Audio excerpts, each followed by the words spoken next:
A tour in Talavera, Nueva Ecija.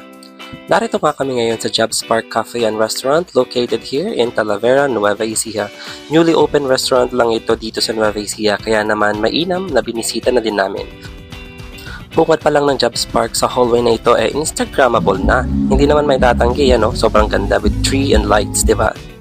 Sobrang lawak nga na itong Job Spark, maraming pwedeng puntahan at magpa-picture-picture at syempre, masarap ding lakarin with the person you love. Ay sos naman! Huwag kayong mag-alala dahil meron namang mga bikes na pwede nyong sakyan at i-tour kayo sa lahat ng lugar. Kung gusto nyo naman ng chill-chill lang, heto ang kanilang cafe. Para ito sa mga may hilig magkape with a deep conversations with your loved ones, o diba? Sa labas naman nakapwesto ang kanilang resto bar. So kung makikita ninyo may mga gazebos na nakapwesto outside together with a lot of tables at nakaset up nga doon sa center ang kanilang live band. Pwede ka palang makijamming sa kanila at syempre pwede kayong makisayaw. O diba? Saya-saya.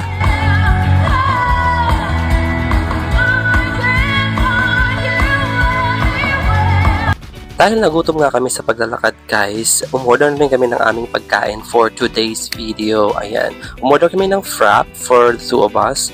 And dahil sa sobrang gutom namin, umorder na rin kami ng rice. And here's our order, sausage, chicken, and liempo. Diba, sarap? Masarap lang guys mag-chill kasama ng iyong loved one with the sounds, music, and all.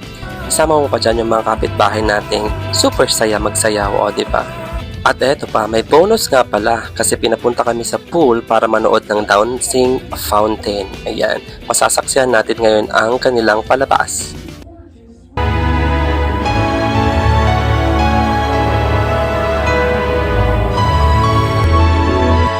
Kaya naman guys, kung gusto nyo ma-relax, puntahan nyo na tong Job Spark Restaurant and Cafe. Dito lang sa Talavera, Nueva Ecija.